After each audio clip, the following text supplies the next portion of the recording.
नमस्कार बंधुरा आमार चैनेले सबाइके स्वागतम। आज आमी एक नतून रेसिपि निये हाजिर हलाम। सेटा हलो हाफ बয়েল ডিমের কারি।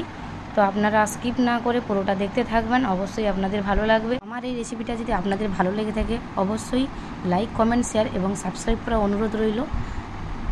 तो देखुन एखाने आमी आबार जे उपकरणगुलो निये नियेछि सेटा हलो प्रथमे आमी एकटा तावा चड़िये दियेछि ग्यासेर उपरे, दिये एकटु तेल दिये 5 থেকে 7 को आमी रसुन निये प्रथमे दिये दियेछि।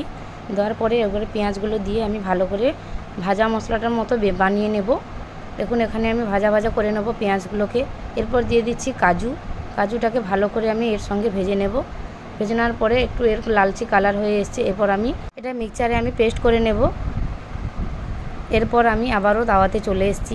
এই রেসিপিটা কিন্তু আমি তাওয়াতেই বানাচ্ছি। প্রথমে দিয়ে দিচ্ছি তেল, তারপরে ফোড়নে দিয়ে দিচ্ছি পাট্টা, এলাচ, স্টার আনিস, লবঙ্গ, জিরা এবং তেজপাতা দিয়ে হালকা ভাজা হওয়ার পরে ওই বাটির আমি পেস্টটা যেটা করে রেখেছিলাম পেঁয়াজ ভেজে ওইটা আমি দিয়ে দিলাম। তারপর কিছু গুঁড়ো মশলা অ্যাড করব। লঙ্কার গুঁড়ো প্রথমে দিয়ে দিলাম, তারপর দিয়েছি ধনে গুঁড়ো একটু বেশি দিলাম, তারপর দিয়েছি জিরে গুঁড়ো, তারপর দিয়ে দিচ্ছি হলুদ গুঁড়ো। এরপরে আবারও দিয়ে দিচ্ছি গরম মশলা গুঁড়ো আর দিয়ে দিচ্ছি গ্রেট করে রাখা রসুন দিয়ে ভালো করে এটাকে কষিয়ে নিতে হবে। লালচে কালার আসা পর্যন্ত কষিয়ে নিতে হবে এটাকে। যেহেতু পেঁয়াজ পেস্ট করা আছে এটাকে ভালো করে আগে জলটা মেরে নিয়ে কষিয়ে নিতে হবে। এরপর দেখুন আমার এইভাবে কষানো হয়ে গেছে। এরপর দিয়ে দিলাম যে টমেটো পিউরিটা দেওয়ার পরে আবারও ভালো করে এটাকে কষতে হবে। স্লো ধিমি আছে এটাকে কষিয়ে নেওয়ার পর এরপরে আমি দিয়ে দিলাম লবণ পরিমাণ মতো লবণ অ্যাড করে দিয়েছি। এইভাবে ভালো করে কষাতে হবে। এরপর আমি ঢাকনা দিয়ে দিলাম। এবার একটা বাটিতে একটা ডিম আমি ভেঙে নেব, যাতে এমনই ভাঙতে হবে যাতে কুসুমটা না গলে যায়, এইভাবে সুন্দর করে ভাঙতে হবে। তো দেখুন এখানে ঢাকনা দিয়ে রেখেছিলাম, অনেকটা আমার ঝোলটা কিন্তু মরে গেছে।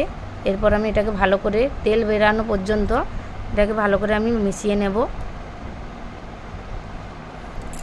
এরপর জল দিয়ে আমি ঢাকনা দিয়ে দেবো। এখানে কিন্তু বেশি আমি জল দেবো না, এটা গ্রেভি হবে, জন্য বেশি জল দিচ্ছি না। দেখুন হালকা আমার ঝোলটা আমার ফুটে গেছে। এরপর আমি ওই বাটিতে এক এক করে ডিম ভেঙে আমি একে একে সাজিয়ে দিয়ে দেব। খুব আলতো হাতে আপনারা এটা দেবেন, এইভাবে দিয়ে দেবেন। একের পর এক আমি ঝোলের মধ্যে দিয়ে এটাকে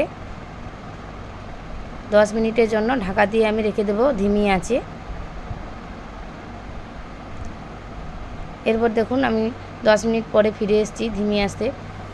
এইভাবে আমার ডিমগুলো কিন্তু আমার পুরোটা দেখুন সেদ্ধ হয়ে গেছে।